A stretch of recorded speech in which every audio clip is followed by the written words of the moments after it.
Graça e a paz, irmãos. Vamos iniciar a série de mensagens na primeira carta e segunda carta de Pedro. Essa noite nós vamos começar com o primeiro capítulo. Gostaria que vocês abrissem a Bíblia na primeira carta de Pedro. E nós vamos trabalhar esse capítulo primeiro nessa noite.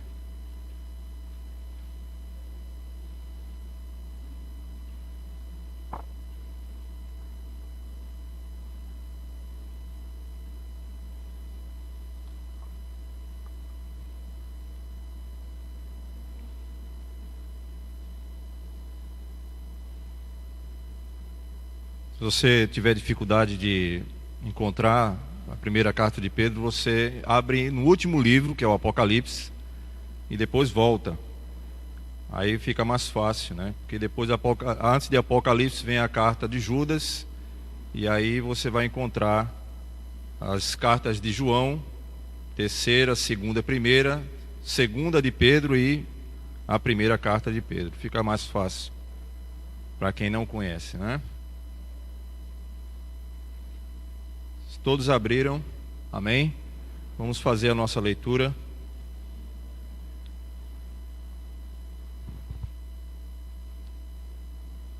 Pedro, apóstolo de Jesus Cristo, aos eleitos que são forasteiros da dispersão no Ponto, Galácia, Capadócia, Ásia e Bitínia, eleitos segundo a presciência de Deus Pai, em santificação do Espírito, para a obediência e a aspersão do sangue de Jesus Cristo, graça e paz vos sejam multiplicadas.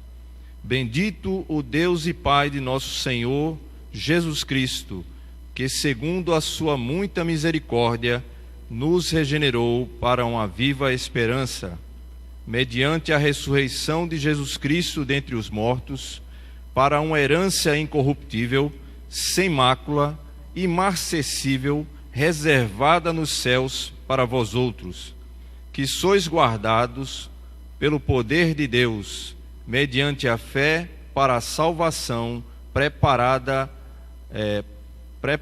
para revelar-se no último tempo. Nisso exultais, embora no presente, por breve tempo, se necessário, sejais contristados por várias provações, para que, uma vez confirmado o valor da vossa fé, muito mais preciosa do que o ouro perecível, mesmo apurado por fogo, redunde em louvor, glória e honra na revelação de Jesus Cristo, a quem não havendo visto, amais, no qual, não vendo agora, mas crendo, exultais com alegria indizível e cheia de glória, obtendo o fim da vossa fé, a salvação da vossa alma. Até aí, no momento, vamos pedir ao Espírito Santo que nos guie na compreensão da sua palavra. A carta de Pedro é uma carta muito séria, como toda a palavra de Deus. Mas aqui há um resumo completo do Evangelho da graça de Deus, o Evangelho da salvação das nossas almas. Portanto, há uma seriedade muito grande quando o apóstolo Pedro escreve a esses leitores. Então nós vamos pedir ao Espírito Santo que nos ajude na transmissão dessa palavra, e a vocês que estão aqui nessa noite a compreenderem espiritualmente o que o Senhor quer falar às nossas vidas nessa noite. Vamos orar todos e pedir essa direção e a graça do Senhor. Pai, nós, como tua igreja, estamos reunidos nesse local essa noite, Senhor. Teu Santo Espírito nos trouxe a esse lugar, Senhor. E a tua palavra está aberta, Senhor. A tua voz se faz ecoar nessa noite. A tua voz, Senhor, que é a tua palavra, que está firmada nos céus. A tua palavra é eterna. A tua palavra, Senhor, é que nos traz vida, que nos corrige, que nos orienta, que nos consola. E essa noite, Senhor, nós pedimos encarecidamente, Senhor, derrama do teu Espírito na compreensão da tua palavra e nos faz, Senhor Jesus, que aqueles que estão, Senhor, com a alma abatida, aqueles que estão essa noite, Senhor Jesus, distante de ti, que estão, Senhor Jesus, enfrentando lutas e problemas por causa do Teu nome, que eles saiam daqui edificados. E aqueles, Senhor, que não Te conhecem ainda, que estão presentes nessa noite, possa ser alcançado pela Tua graça e que possa alcançar a salvação nessa noite. Em nome de Cristo Jesus nós Te pedimos, Senhor, usa-me pela Tua palavra e que a Tua igreja seja edificada para a glória de Teu nome. Amém. Que Deus nos abençoe. Irmãos, o apóstolo Pedro, como muitos já conhecem, foi um dos profetas, aliás, foi um dos apóstolos, que tiveram um testemunho ocular, andaram com Cristo, junto com os outros. E Pedro foi um dos que disse ao próprio Senhor, quando o Senhor falou em João, no Evangelho de João, se eu não me falha a memória, no capítulo 14, onde ele diz que o Filho do Homem teria que ser entregue para os homens, para morrer pelos pecados. E Pedro, nesse momento em diante, ele chega para os seus discípulos e diz: olha, para onde eu vou, vós não podereis me seguir. E Pedro, que era um dos apóstolos que buscavam mais estar com Cristo, estavam muito mais próximo de Cristo do que os outros. Ele, Tiago e João, eram um dos 3 que andavam mais próximo de Cristo. Disse para o mestre: onde vais, Senhor? Ele disse: para onde eu vou não podeis ir agora, mais tarde me seguireis. E Pedro disse: Senhor, por ti darei a minha própria vida. Pedro chegou a dizer isso, e o Senhor disse a Pedro: Pedro, tu darias a vida por mim, Pedro. A tua vida seria devotada até a morte. Você me seguiria até a morte. A tua vida não é tão valiosa para ti, ao ponto de oferecerdes a tua própria vida para me seguirdes, Pedro. Em outras palavras, Jesus estava dizendo isso. Pois eu te digo, Pedro, antes que o galo cante, tu me negarás 3 vezes. Então isso aconteceu, porque Pedro ainda não tinha sido trabalhado pelo Espírito, de forma que ele não compreendeu ainda a fé salvífica, de forma a que ele pudesse compreender que a vida dele não pertencia mais a ele mesmo. Nós fomos comprados pelo sangue de Cristo, e a nossa vida não pertence mais a nós mesmos. Então Pedro, nesse momento, ele não entendia o ministério que Deus confiava na sua vida. Então ele teve medo da sua vida, de perder a sua vida, porque para onde Cristo estava indo? Ele estava indo para a cruz. Ele iria morrer. E quando Cristo disse: eu vou para a cruz, eu vou ser entregue aos homens, eu vou morrer pelos pecados da humanidade, o que passa no coração de Pedro? Eu sou discípulo de Cristo, eu sigo a Cristo. Se Cristo vai para a cruz, e se vão martirizar o nosso Senhor, eu também vou ser martirizado. Eu também vou sofrer como Cristo sofreu. E a alma dele não estava preparada para isso. Ele ficou angustiado depois do 3º não. Quando ele negou 3 vezes a Jesus, o galo canta. E aí ele chora amargamente. E ele disse: não tem mais jeito para mim. Eu vou fazer aquilo que eu costumava fazer. Eu vou pescar. Eu vou cuidar da minha vida. Porque eu neguei ao Senhor. Não tem mais jeito para a minha vida. E ele se afasta, até que quando Jesus ressuscitado aparece naquela praia, à noite, e Pedro está ali numa fogueira, com os peixes que ele pescou, e o Senhor chega, e o amor de Cristo é tão grande, que antes disso, quando ele ressuscita, ele, para Maria Madalena, ele diz: dize aos meus irmãos, e a Pedro em especial, que eu quero ter com ele, e a Pedro em especial, porque Pedro me negou 3 vezes. 3 vezes o Senhor faz uma pergunta naquela praia à noite: Pedro, tu me amas? E ele responde: sim, Senhor, eu te amo. 3 vezes ele pergunta ao Senhor, e ele diz: Pedro, amas a mim mais do que esses peixes que você pescou? Essa é a tua vida, Pedro? É isso que eu quero para a sua vida? É isso que eu quero para você, Pedro? E aí ele disse: Senhor, tu sabes todas as coisas, tu sabes que eu te amo. E ali Pedro foi restaurado na sua vida. A partir daquele momento, irmãos, ele compreendeu que nada que ele fizesse poderia suplantar o que Cristo fez pela vida dele. Pedro, eu comprei a tua vida, Pedro, com o meu sangue. Não é porque tu me negastes uma vez, duas vezes, três vezes. Não é porque muitos de nós estamos muitas vezes distante do Senhor, que o Senhor não vai se compadecer de nós. Ele vai até você. Ele vai te buscar. E Ele vai te dizer, eu te amo.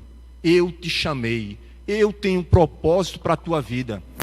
Então esse mesmo Pedro, que depois de ser tratado, porque ele aí compreendeu a verdadeira graça de Deus, a genuína graça de Deus.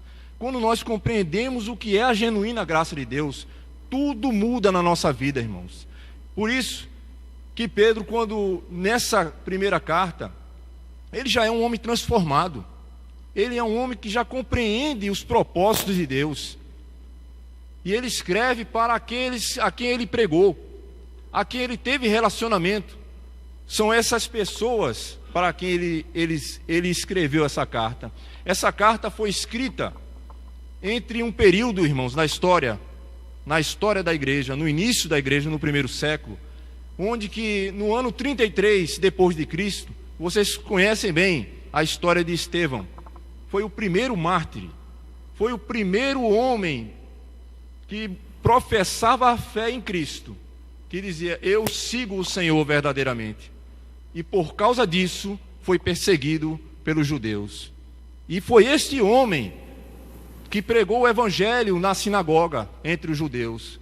E depois, quando ele prega esse evangelho, que diz, aqueles judeus disseram que era uma blasfêmia o que ele estava falando, que Cristo era o Filho de Deus, o Messias que viria. Ele começa a falar desde Abraão, todos os profetas, Moisés, ele sai falando tudo que eles conheciam. Quando ele diz que esses a quem ele anunciava era o Cristo, o que é que esses homens fizeram? Vamos apedrejar esse homem até a morte. E levaram Estevão para fora do templo. E antes que ele saísse, ele ergue os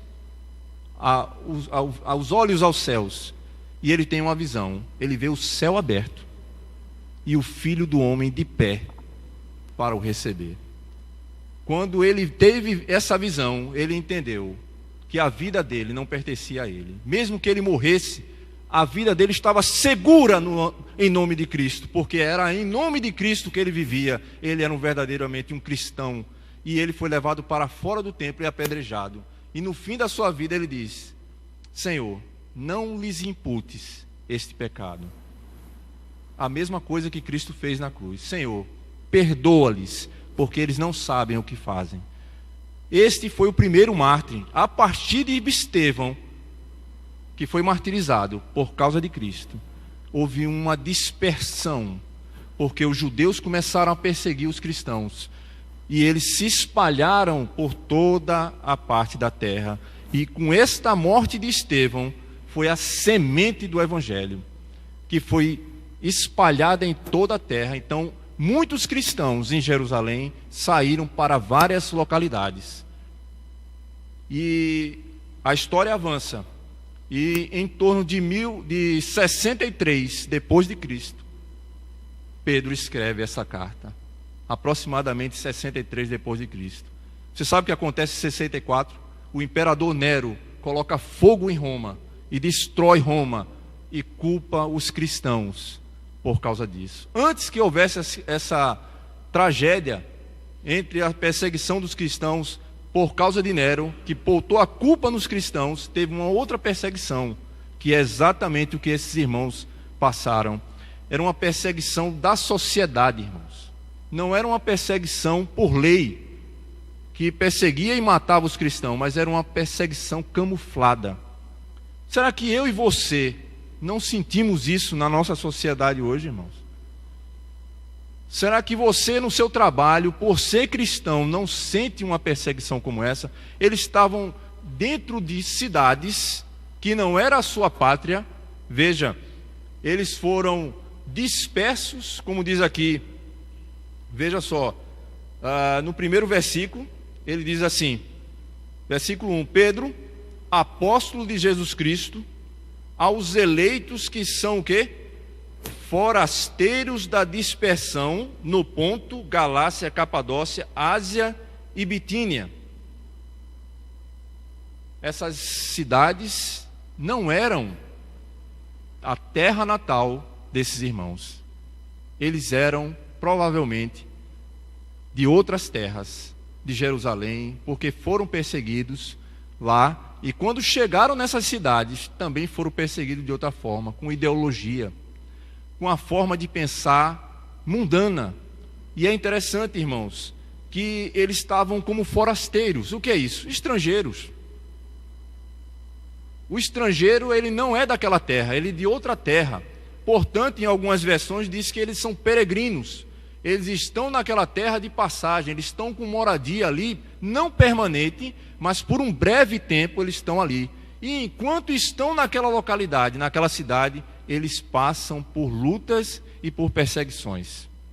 Ele diz aqui que eles são da dispersão. Isso era um termo usado principalmente entre os judeus, que quando eram perseguidos se espalhavam na parte da terra.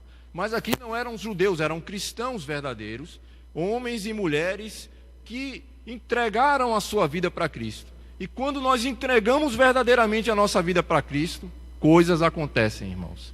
Nós precisamos entender o que o apóstolo Pedro está falando aqui nessa carta. Então, nessas cidades que hoje compreendem a Turquia, era a Ásia Menor daquela época, onde aquelas cidades estavam contendo ali aqueles luzeiros, aqueles homens e mulheres que eram como luzeiros no mundo de treva. Agora imagine, irmãos, as trevas não se unem com a luz.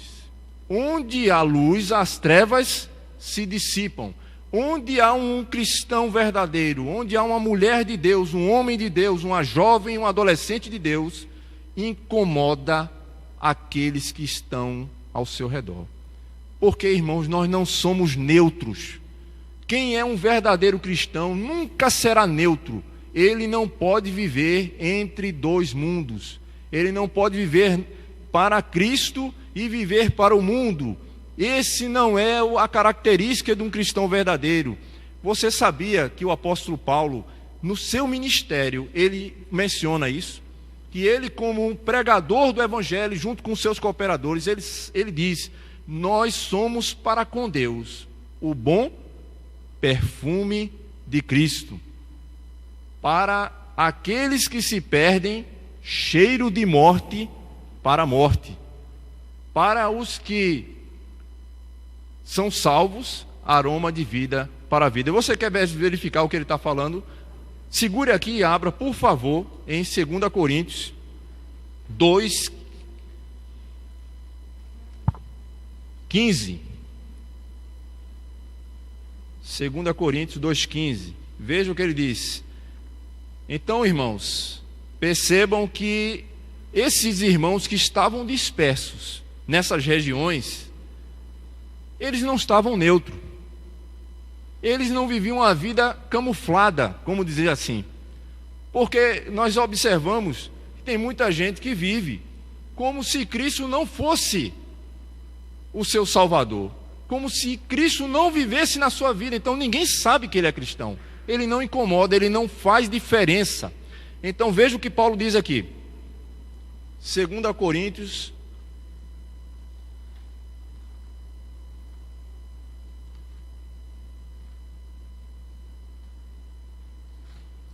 Veja só. A partir do verso 14 ele diz: graças, porém, a Deus, que em Cristo sempre nos conduz em triunfo, e por meio de nós manifesta em todo lugar. Observe isso. Esses irmãos estavam em outras localidades. Eles manifestavam certamente o amor do Senhor e também o evangelho da salvação. Porque ele disse: em todo lugar a fragrância do seu conhecimento. Verso 15: porque nós somos para com Deus o bom perfume de Cristo, tanto nos que são salvos, como nos que se perdem. para estes quem? Os que se perdem, cheiro de morte para morte, para com aqueles quem? Os que são salvos, aroma de vida para a vida. Eu lhe pergunto, irmão, esses irmãos estavam sendo perseguidos com as ideologias daquela época, com os filósofos. Eles estavam na Ásia Menor, então tinha muita filosofia, tinha muitos falsos mestres. Nós vemos as universidades hoje, as filosofias, as teorias que existem contra a palavra de Deus. Temos as ideologias que estão difamando a Bíblia, querendo tirar a palavra de Deus, querendo forçar que algumas partes da palavra de Deus sejam tiradas da Bíblia, porque isso incomoda. A Bíblia incomoda quem está nas trevas, irmãos.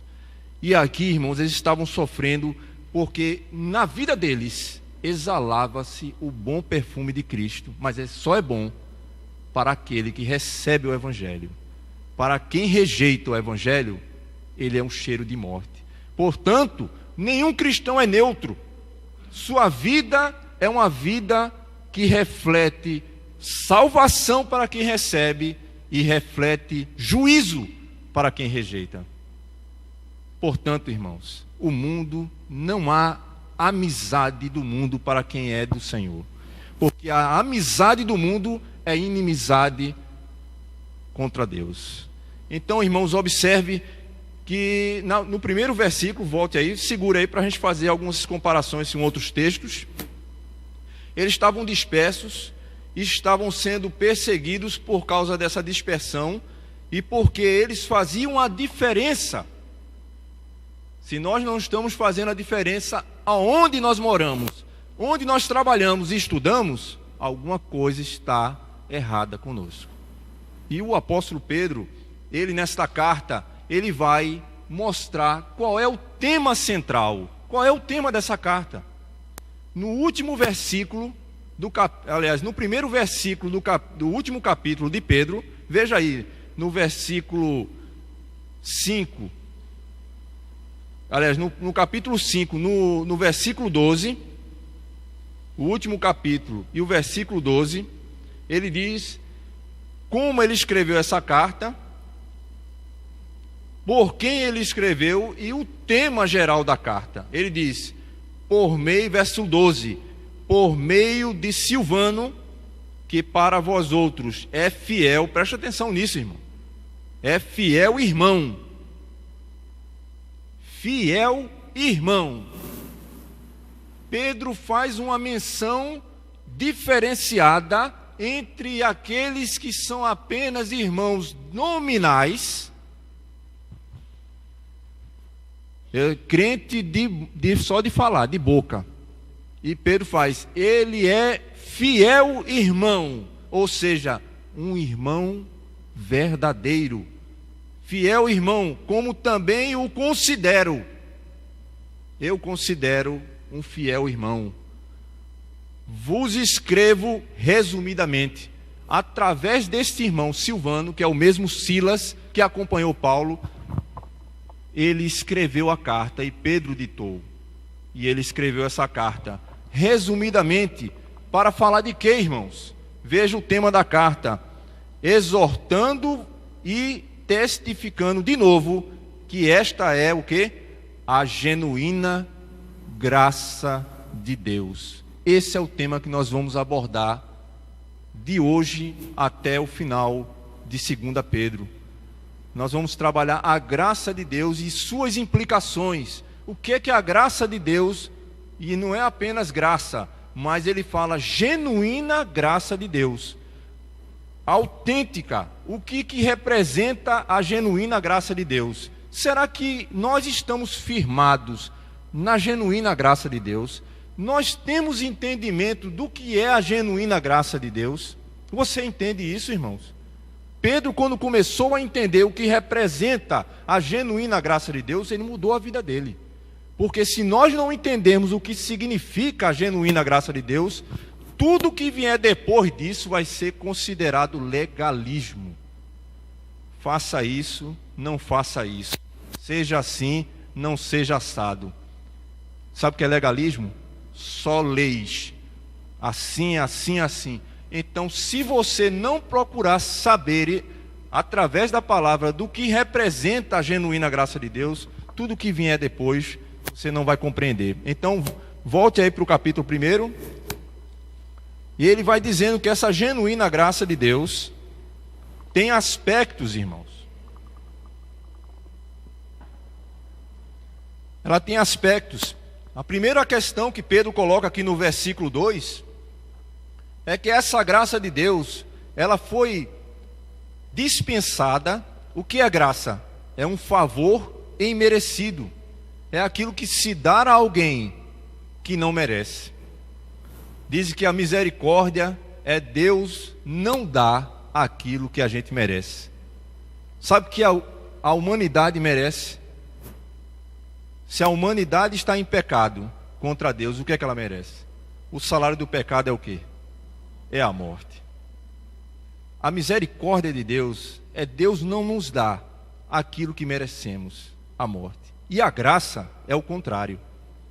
É Deus nos dar o que não merecemos.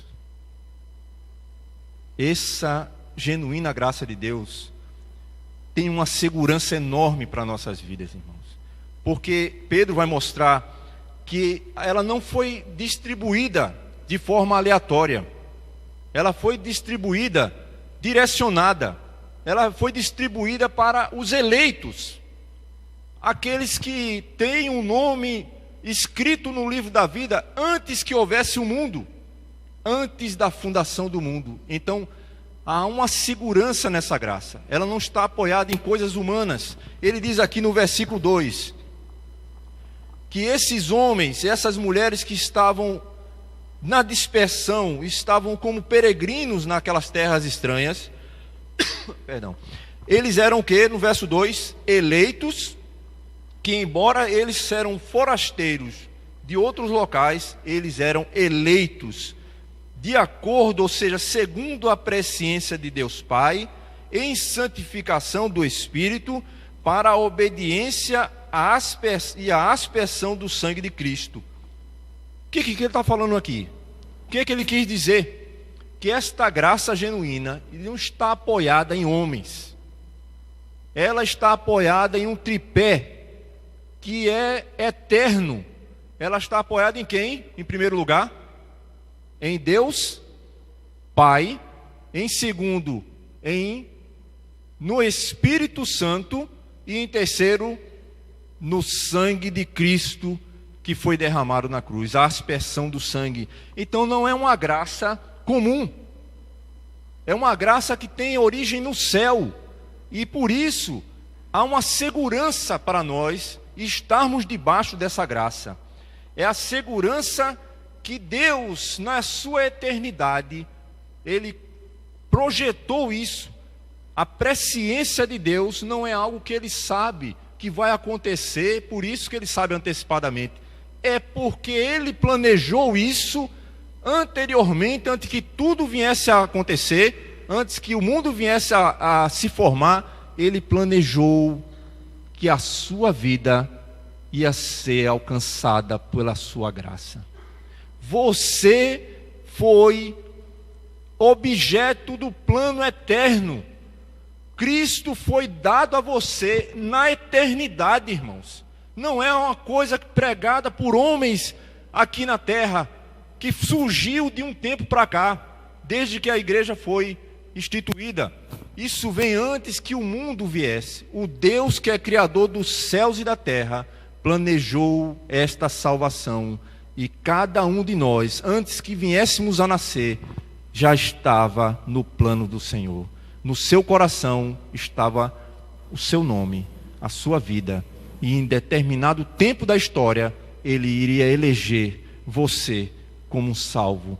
E em segurança, ele diz que, Pedro vai falar, que a presciência de Deus, Pai, e a santificação do Espírito para a obediência à aspersão do sangue de Cristo. Quer dizer isso. O que é a aspersão do sangue? Quando ele está falando aqui para esse público, provavelmente eram judeus, cristãos que se converteram. Embora aqui também tinham muitos que não eram judeus, mas que se converteram nessas cidades. Portanto, ele está lembrando a este povo que no Antigo Testamento o cordeiro era degolado e o seu sangue era aspergido no Santo dos Santos. E aí vinha a purificação dos pecados do povo. Portanto, ano após ano, o sumo sacerdote entrava e aspergia 7 vezes o sangue do cordeiro. Então, em Hebreus, ele vai dizer: se sangue de cordeiro, de bodes, de touros, eles puderam aplacar a ira de Deus por um tempo, muito mais o sangue de Cristo, que de uma só vez entrou para sempre no Santo dos Santos. E ele, com seu próprio sangue, que é o Cordeiro de Deus, que tira o pecado do mundo, comprou o sangue, pelo seu sangue, povos de todos os lugares, línguas e nações, e nós fomos inclusos na sua morte. Então, irmãos, veja que essa salvação está em Cristo, pelo Espírito Santo, que também estava junto com Cristo, e o Espírito Santo é que nos convence do pecado, da justiça e do juízo de Deus. Então nós temos o pecado do homem, nós temos a justiça em Cristo e o juízo. Você lembra do que eu falei? O bom perfume de Cristo é a salvação para os que creem, mas é o juízo para quem rejeita. Então veja que no Evangelho de Cristo, na genuína graça de Deus, ele vai mostrar a segurança da salvação, mas vai mostrar também o juízo de Deus. E aqui, irmãos, é a nota que eu quero que vocês prestem atenção. Você e eu, nós precisamos olhar para nossas vidas e ver se realmente nós estamos caminhando seguros na salvação do Senhor, ou se estamos fazendo número no meio do povo. Veja que Pedro está mostrando aqui, que nesse versículo 3 existe uma expressão de louvor de Pedro por causa dessa grande salvação que nos alcançou e alcançou a eles também. Ele diz no versículo 3: bendito o Deus e Pai de nosso Senhor Jesus Cristo, que segundo a sua muita misericórdia, lembra da misericórdia? Foi muita, irmãos. Ele não dá aquilo que merecemos.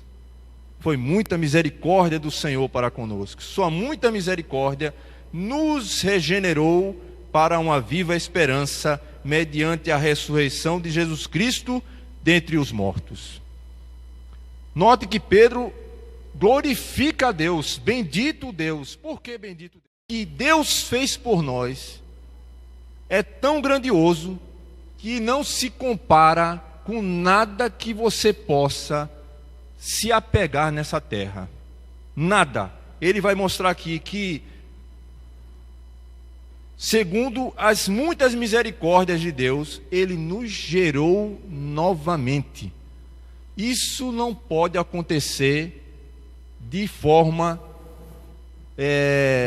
aleatória. Isso só acontece quando a graça de Deus cai genuinamente sobre a vida de uma pessoa. Não é qualquer pessoa que tem acesso a isso, irmãos. Ele está mostrando aqui que só quem foi gerado novamente, nasceu de novo, é que pode ter as benesses ou os benefícios, as bênçãos do céu. Se você não nascer de novo, você pode estar 100 anos na igreja, no meio da igreja, e não nascer de novo. Isso é muito sério. Por isso que a carta de Pedro, ele fala da genuína salvação. Se não houver um novo nascimento, não é o fato de você estar presente aqui, apenas fisicamente, e porque muitos estão fisicamente, mas a cabeça está fora, que vai garantir que no dia que o Senhor voltar, o seu nome será chamado. Você lembra daquele cântico? Quando se fizer chamada, lá estarei. Podemos dizer isso com certeza. Quando se fizer a chamada, o seu nome estará lá? Ou o Senhor dirá para aqueles, para uns ele dirá: vinde, benditos de meu Pai, para o reino que vos está preparado desde a fundação do mundo.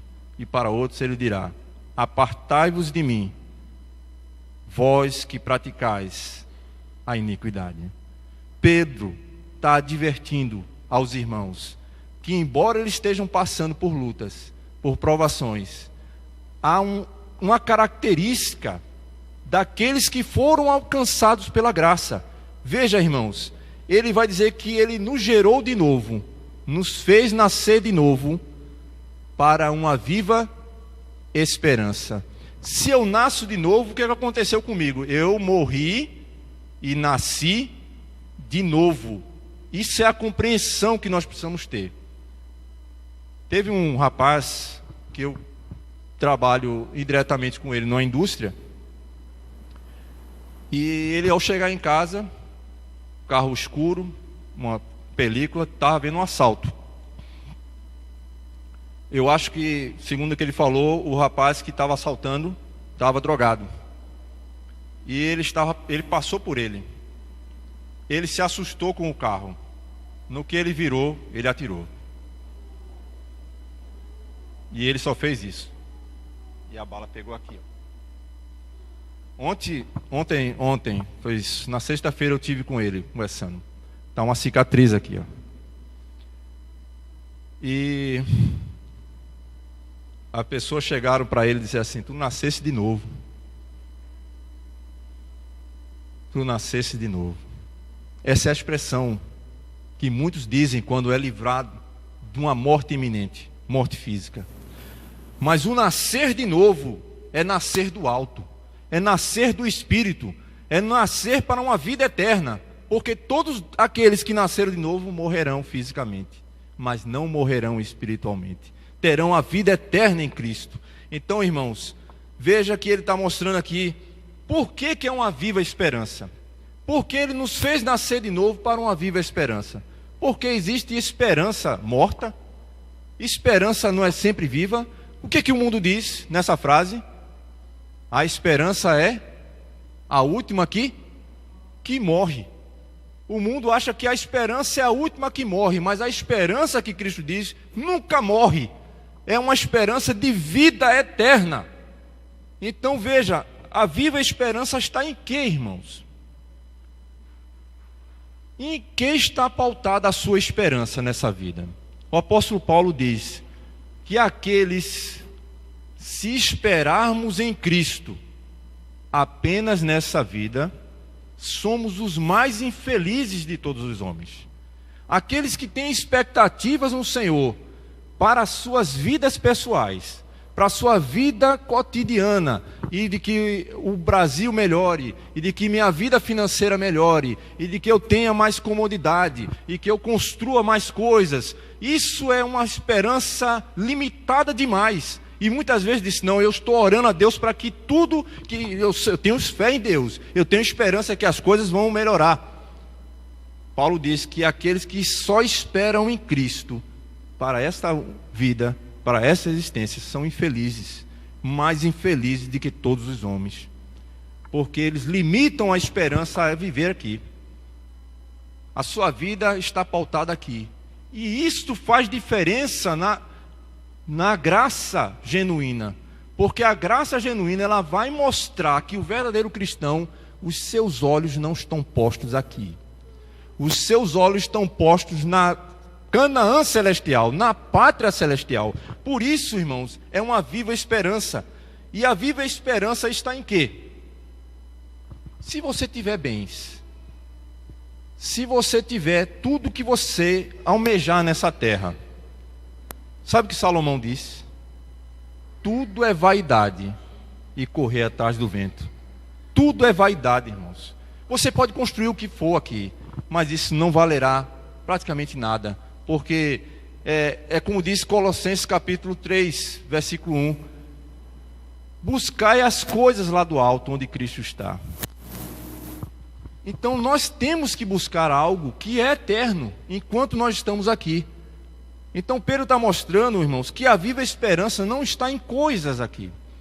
você fica numa esperança, talvez aconteça, né? Eu espero que aconteça. Essa esperança não é uma esperança que talvez aconteça, é uma esperança concreta, porque é algo que foi feito por Deus em Cristo, e não em você, e não em coisas. Ele diz que essa viva esperança está mediante, veja ainda no verso 3, no final do verso 3, mediante a ressurreição de Jesus Cristo dentre os mortos, irmãos. O que significa isso para você?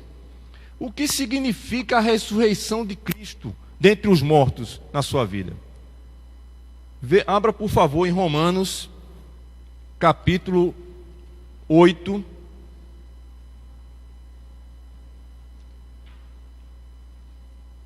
Verso 11.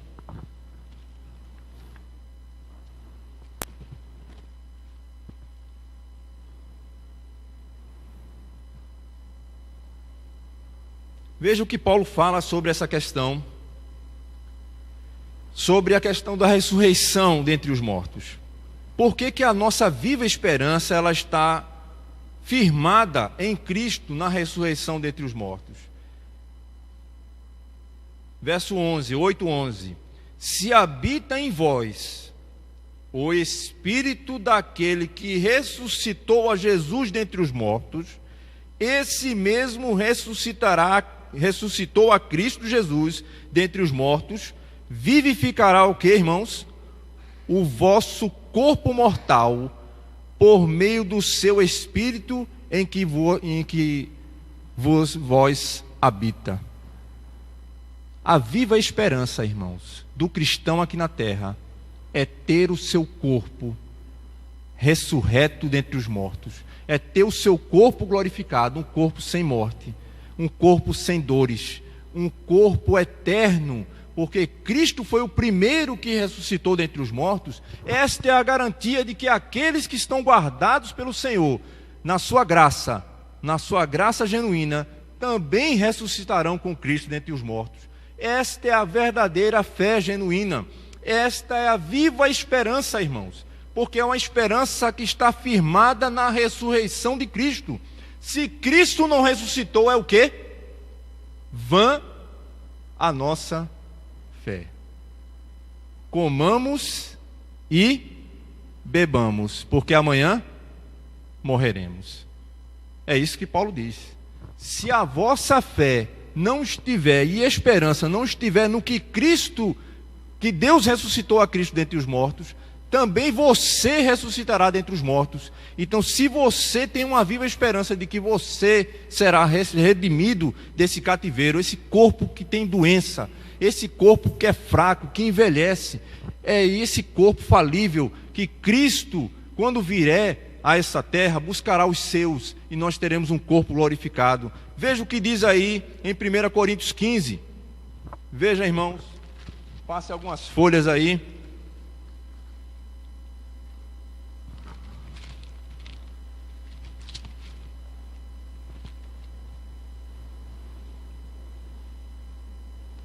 Primeira Coríntios 15.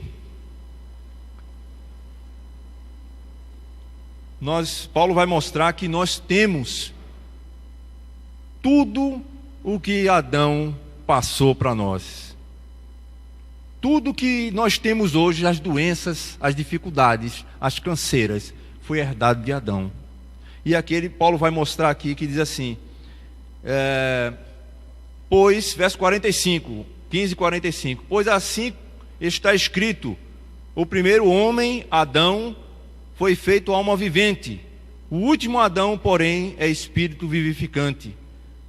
Veja, verso 49 agora, e assim como trouxemos a imagem do que é terreno, devemos também trazer a imagem do celestial. Isso afirmo, irmãos, que a carne e o sangue não podem herdar o reino de Deus. A carne e o sangue não herdam o reino de Deus. Isso quer dizer que este corpo que nós temos hoje tem que ser transformado para que nós possamos adentrar pelos séculos dos séculos no reino eterno. E ele diz aqui, no verso 51, eis que vos digo um mistério, nem todos dormiremos, mas transformados seremos todos, no momento, no abrir e fechar de olhos, ao ressoar da última trombeta. A trombeta soará, os mortos ressuscitarão incorruptíveis, e nós seremos transformados. Então, irmãos, porque é necessário que este corpo corruptível se revista de incorruptibilidade e que o corpo mortal se revista de imortalidade. E quando este corpo corruptível se revestir de incorruptibilidade e o que é mortal se revestir de imortalidade, então se cumprirá a palavra que está escrita: tragada foi a morte pela vitória. Onde está, a morte, a tua vitória? Onde está, a morte, o teu aguilhão? O aguilhão da morte é o pecado, e a força do pecado é a lei. Graças a Deus que nos dá a vitória por intermédio de nosso Senhor Jesus Cristo. Porquanto, meus amados irmãos, sede firmes, inabaláveis e sempre abundantes na obra do Senhor, sabendo que no Senhor o vosso trabalho não é vão. Irmãos, então, a viva esperança não é outra coisa senão você e eu vivermos na expectativa de uma nova vida, de um novo corpo. Se nós perdemos esse fio, nós vamos viver de forma a não agradar o Senhor. Veja, irmãos, volte por favor aí a Pedro. Nós vamos avançar aqui. Então, irmãos, no versículo 4 ele diz que esta viva esperança é para uma herança incorruptível, sem mácula, imarcessível, reservada nos céus para vós outros, que sois guardados pelo poder de Deus, mediante a fé, para a salvação, preparada para revelar-se no último tempo. Então, irmãos, se a nossa fé está firmada em Cristo, a nossa fé é genuína, você realmente é um fiel irmão, como Pedro diz a respeito de Silvano. Eu sou um verdadeiro fiel do Senhor. Existem implicações que Pedro vai dizer aqui, que aquele que é fiel também cumpre algumas questões relacionadas à graça de Deus.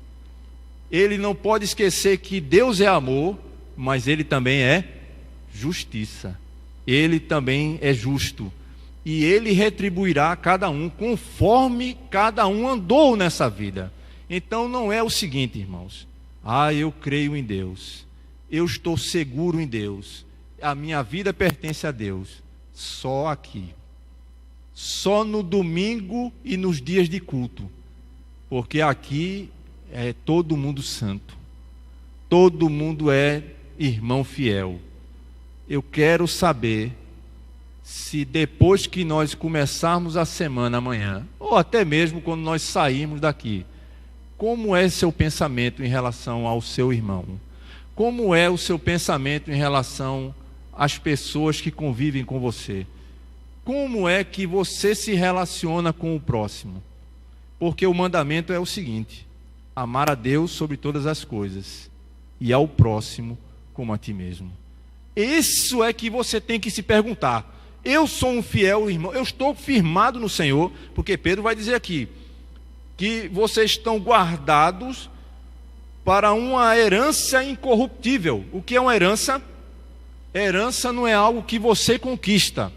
Herança é algo que você recebe. É alguém que te passou algo. Então, qual é a herança de Deus para nós? É a salvação em Cristo Jesus. É uma nova vida que começa aqui e que se conclui na volta de Cristo. Por isso nós precisamos entender que um verdadeiro cristão alcançado pela graça do Senhor, ele está guardado pelo poder de Deus, mediante a fé, para a salvação que vai ser revelada no último tempo. E enquanto isso, irmãos, nós precisamos entender que a salvação, ela acontece quando nós cremos em Cristo. Há uma regeneração do nosso ser. Mas existe um processo pelo qual em Filipenses, Paulo vai dizer: desenvolvei a vossa salvação com o quê? Com temor e tremor. Então não é apenas você crer, você precisa desenvolver essa salvação, porque pelo Espírito Santo ela é desenvolvida e nós respondemos à ação do Espírito Santo. Portanto, aquele que pertence ao Senhor, ele ouve o Espírito e responde ao Espírito. Quem não pertence ao Senhor, o Espírito, ele não ouve a voz do Espírito. Portanto, a sua salvação não existe de fato e não pode ser desenvolvida. Tem que haver um novo nascimento. Então ele diz aqui, é no último tempo que ela vai se revelar, ou seja, quando Cristo voltar é que será consumada a nossa salvação. E enquanto isso, irmãos, a salvação, enquanto Cristo não vem, ele vai dizer no verso 6, nisso exultais.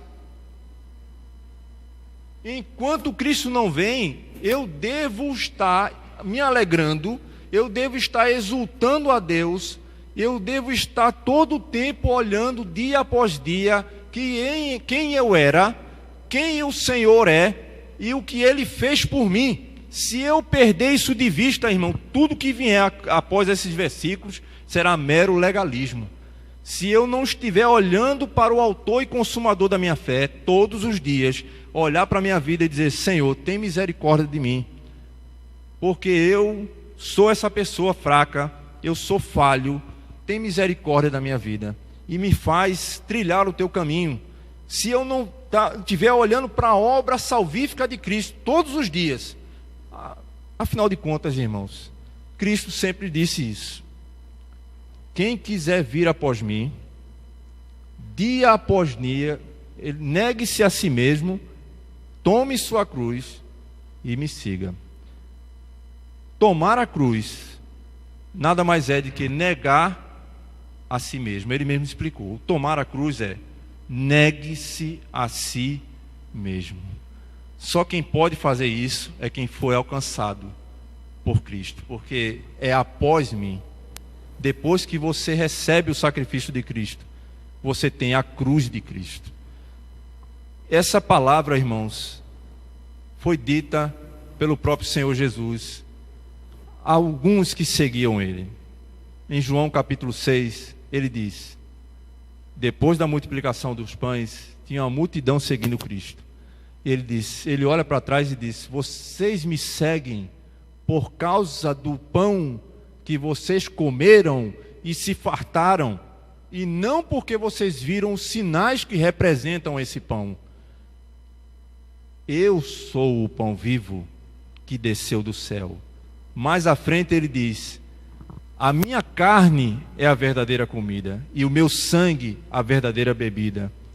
Quem de mim se alimenta, por mim viverá. O povo ouve essa palavra e faz o que, irmãos? Vão embora. Os discípulos, ouviram essa palavra e disseram, Senhor Jesus, que discurso duro é esse, Jesus? Aí ele fez, e vocês não querem também segui-los?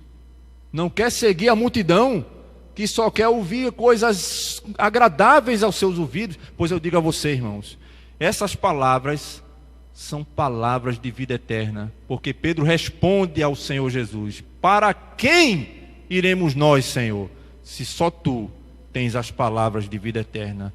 As palavras duras do Senhor na Escritura são as palavras de vida eterna, são as palavras que tratam com nossa vida, irmãos. Nós precisamos ser tratados pelo Senhor.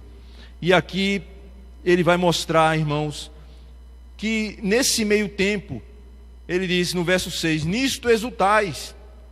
Embora, irmãos, estejamos seguros na mão do Senhor, ele diz assim, embora no presente, por breve tempo, se necessário, sejais contristados por várias provações, para que uma vez confirmado o valor da vossa fé, muito mais preciosa do que ouro perecível, mesmo apurado por fogo, redunde em louvor, glória e honra na revelação de Jesus Cristo.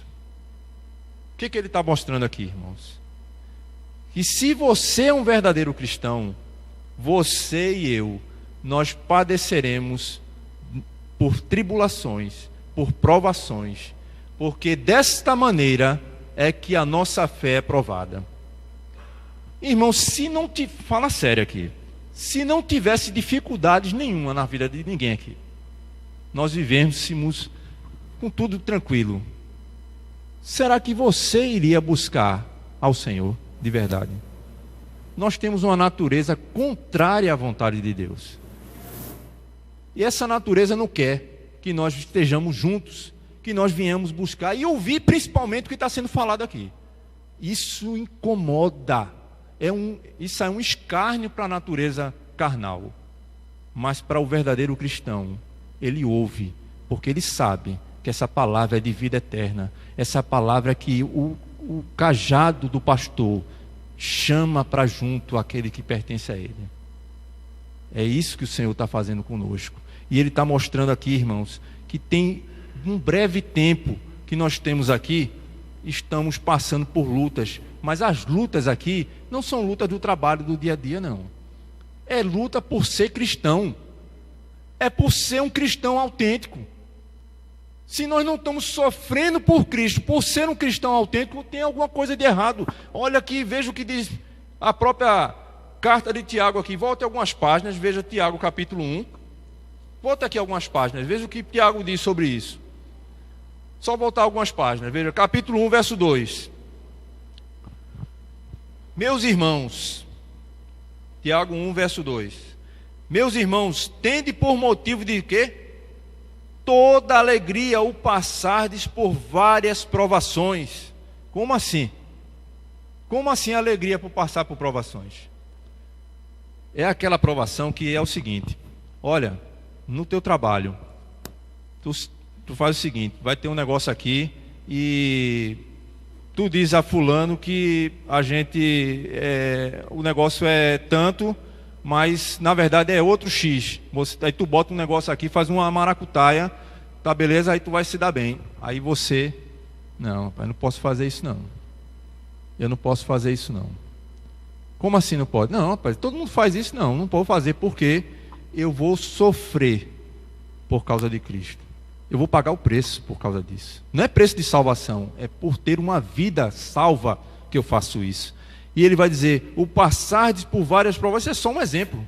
É só um exemplo, mas você sabe no seu íntimo o quanto você é aprovado no dia a dia. Então ele diz, por várias provações, sabendo que a aprovação da vossa fé, uma vez confirmada, produz perseverança.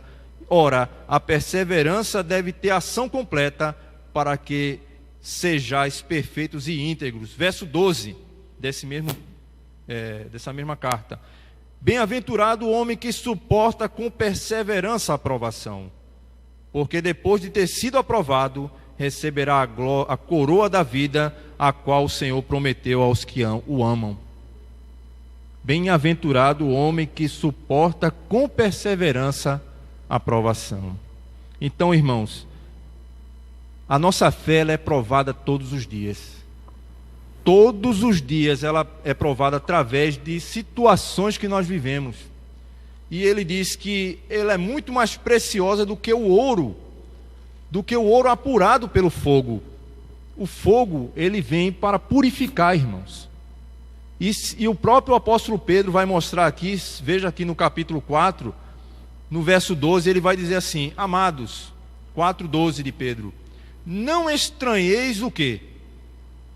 O fogo ardente que surge no meio de vós, destinado a provar-vos, como se alguma coisa extraordinária vos estivesse acontecendo.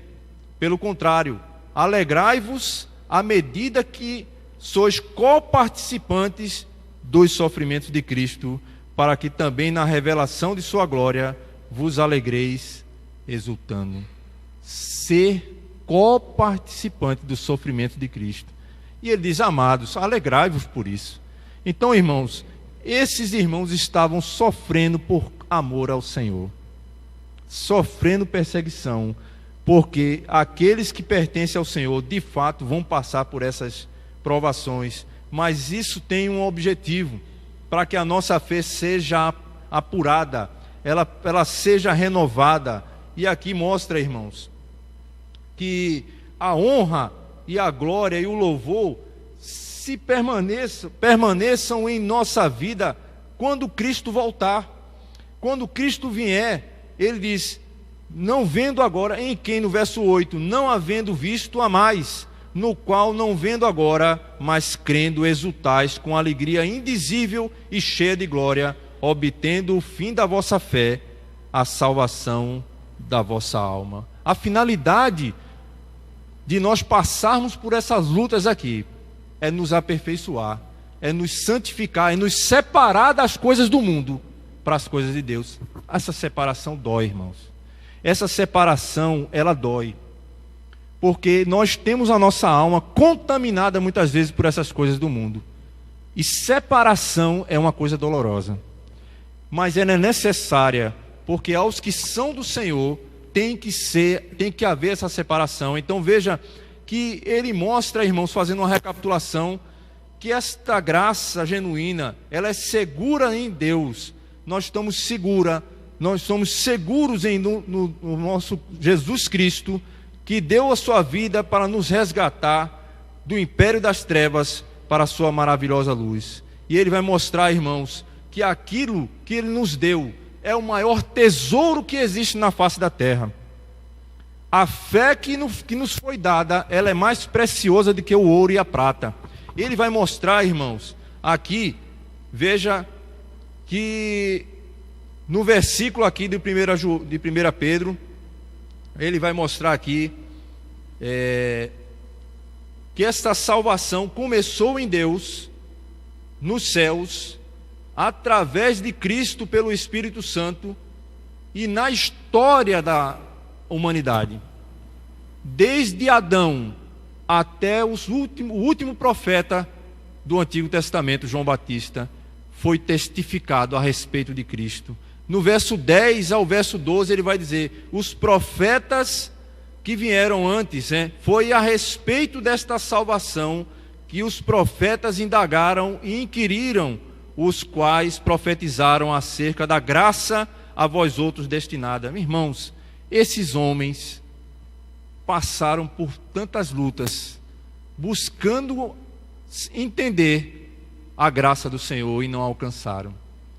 Em Hebreus capítulo 11 fala de uma galeria dos heróis da fé. Dentre eles estavam os profetas, homens que o mundo não era digno. Viveram pelos cisantos da terra, peregrinando como peregrinos, sabendo que a sua pátria estava nos céus. E eles não alcançaram essas promessas que nós alcançamos. Na história da humanidade, na história bíblica, os profetas deram testemunho sobre essa graça. E esta graça, irmãos, ele vai mostrar do versículo 13 ao versículo 25, que existe 3 implicações. A graça nos conduz a viver em santidade. A graça que nos foi alcançada, ela não é uma graça para nós vivermos ela em vão. Ela é para nos separar, nos santificar. Então veja o que diz aqui no versículo 13. Por isso, irmãos, o por isso tem a ver com tudo que ele falou anteriormente. Por isso, cingindo o vosso entendimento, sede sóbrios e esperai inteiramente na graça que vos está sendo trazida na revelação de Jesus Cristo.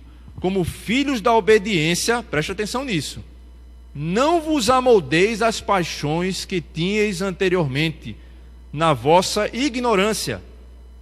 Pelo contrário, segundo é santo aquele que vos chamou, tornai-vos também vós mesmos em todo o vosso procedimento, tornai-vos santos também vós mesmos em todo o vosso procedimento, porque está escrito: sede santo, porque eu sou santo.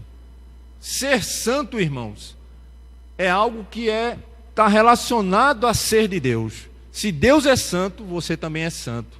A santidade, ela é em 3 aspectos.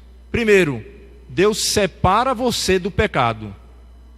Deus separa você para Ele na santificação. E no final, no terceiro aspecto, Deus concretiza essa santificação é a glorificação. É um corpo sem pecado completamente. São 3 aspectos da santificação. E aí, irmãos, no verso 17 e em diante, ele vai dizer que se nós somos santos porque Deus é santo, nós devemos ser transformados pela renovação do nosso entendimento. Não nos amoldar às paixões que nós tínhamos anteriormente. Sabe o que é amoldar? É ter a forma do mundo. É se moldar ao mundo. Nós temos que nos moldar à imagem de Deus em Cristo Jesus. Em outras palavras, é o quanto eu e você nos parecemos com Jesus. É nesse processo de busca pela palavra, pela santificação em oração, pela comunhão entre os irmãos, é que, irmãos, nós vamos ser transformados de glória em glória na imagem de Cristo. Se nós não estamos buscando a palavra, se nós não estamos buscando as coisas do alto, como nós vamos nos parecer com o Senhor? Como as pessoas vão olhar para nós e ver Cristo em nós? Pois a graça, ela nos leva a nos parecer mais com levar Deus a sério, irmãos. Eu quero finalizar essas últimas sessões aqui com uma advertência muito séria em relação ao temor ao Senhor. Porque, irmãos, se nós não tivermos o temor ao Senhor, indica que nós nunca tivemos um encontro com Cristo. Se você não leva Deus a sério, tem coisa errada. Se você não o reconhece como Deus Santo, se sua vida não é pautada naquilo que Ele instituiu para a sua vida, nós precisamos ter um encontro com Cristo. E aqui eu quero que você abra, por favor, em Hebreus 10.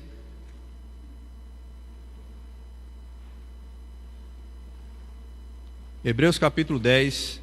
É só voltar aí algumas páginas. Segure aí, Pedro.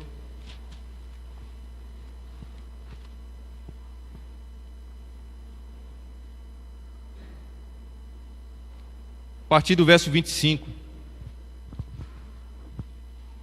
Hebreus 10, 25.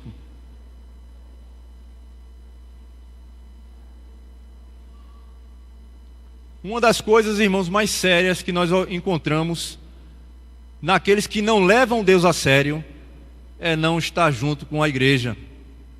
Já notou que quando você se afasta da igreja, da comunhão dos santos, você perde muito do Senhor? Ele diz aqui: não vos deixemos de congregar, verso 25, como é costume de alguns, antes façamos admoestações, tanto mais quanto vedes que aquele dia se aproxima. Porque se vivemos deliberadamente em pecado, depois de termos recebido o pleno conhecimento da verdade, já não resta sacrifício pelos pecados. Pelo contrário, certa expectação horrível de juízo e fogo vingador, preste a consumir os adversários. Verso 29, de quanto mais severo castigo julgais vós, será considerado digno aquele que calcou os pés do Filho de Deus e profanou o sangue da aliança com o qual foi santificado e ultrajou o Espírito da graça. Ora, nós conhecemos aquele que disse: a mim pertence a vingança, eu retribuirei outra vez. O Senhor julgará o seu povo. Horrível coisa é cair nas mãos do Deus vivo. Verso 35. Não abandoneis, portanto, a vossa confiança. Ela tem grande galardão. Com efeito, tendes necessidade de perseverança, para que havendo feito a vontade de Deus, alcanceis a promessa. Porque ainda dentro de pouco tempo aquele que vem virá, e não tardará. Todavia o meu justo viverá pela fé. E se retroceder, nele não se compraz a minha alma. Nós, porém, não somos dos que retrocedem para a perdição. Somos, entretanto, da fé para a conservação da nossa alma. Finalizando, irmãos, o terceiro e último aspecto desta graça genuína é o viver em amor. O viver em amor, irmãos, está no versículo 22 ao 25. E eu quero que você pare só alguns minutos e perceba se nós estamos vivendo assim. Ele diz: se nós temos sido purificados, verso 22, purificada a vossa alma pela vossa obediência à verdade, tendo em vista o amor fraternal não fingido, amai-vos de coração uns aos outros ardentemente, pois fostes regenerados não de semente corruptível, mas de semente incorruptível, mediante a palavra de Deus. Se você foi regenerado pela palavra de Deus, santificado pela palavra de Deus, ame ao seu próximo, ame a sua família. Como é que nós temos expressado o nosso amor, irmãos? Como nós temos expressado o nosso amor entre nossos irmãos e entre a nossa família? A expressão de amor não é só verbal. Eu sei que também muitos querem ouvir, mas a maior expressão é uma vida entregue pelo próximo. E aqui, irmãos, nós temos visto aqui nesse versículo seguinte, que a nossa vida é um vapor. A nossa vida é muito rápida, ela passa muito rápido. Se você deixar de viver esse amor entre a sua família, entre os seus irmãos, amanhã pode ser tarde demais. E amanhã pode você não estar vivo. E aqui ele diz, pois, verso 24, toda carne, toda vida é como a erva, e toda glória como a flor da erva. Seca-se a erva e cai a sua flor, mas a palavra do Senhor permanece eternamente. Ora, esta é a palavra que vos foi evangelizada. Em outras palavras, irmãos, este é o genuíno evangelho de Deus. Para os que estão aqui e que são verdadeiros fiéis irmãos no Senhor, eles têm a sua salvação segura no Senhor. Mas a indicação que eles são seguros na mão do Senhor é uma vida de santidade para o Senhor e uma vida de amor entre seus irmãos e familiares. Cristo disse: vós sereis conhecidos que sois meus discípulos, se vos amardes uns aos outros. Essa salvação é segura no Senhor, irmãos. E aquilo que Ele nos prometeu está seguro nos céus. Então, irmãos, nós vamos cantar um hino aqui que fala sobre essa segurança. Que aquilo que está reservado e o que é de mais precioso que tem na nossa vida, mais precioso do que ouro e prata, é aquilo que Cristo conquistou na cruz do Calvário pela nossa vida. Então nós vamos cantar esse hino 377, e eu passarei essa palavra agora ao pastor Adriano para nós cantarmos e finalizarmos o culto essa noite. Que Deus nos abençoe. Amém.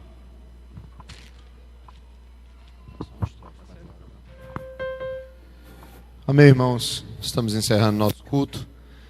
Quero agradecer ao irmão Spencer pela palavra, agradecer a sua presença. Eu quero dizer a você que terça-feira nós temos o nosso culto de oração, 7h30. Quarta-feira as Déboras se reúnem. E aí, 7h30 da noite, você que é mãe, que ora pelos seus filhos. Quinta-feira nós estamos estudando o capítulo 15 de 1 Coríntios aqui no templo.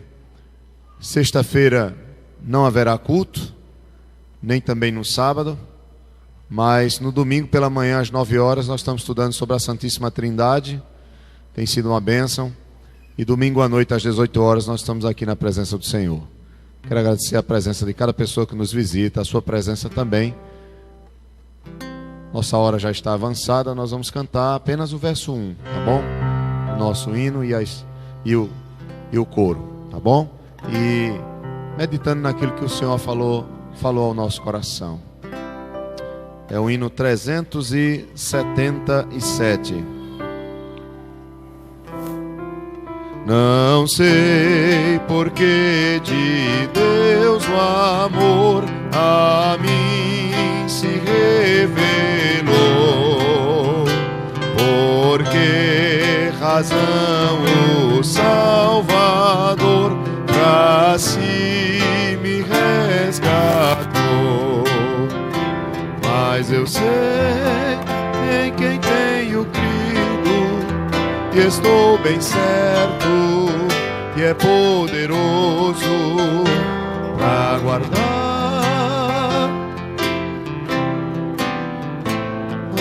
até a última estrofe. E quando vem Jesus, não sei se breve ou tarde vem. A última estrofe. Mas sei que meu Senhor virá na glória que Ele tem. Mas eu sei em quem tenho crido, e estou bem certo que é poderoso para guardar o meu tesouro até o dia fim.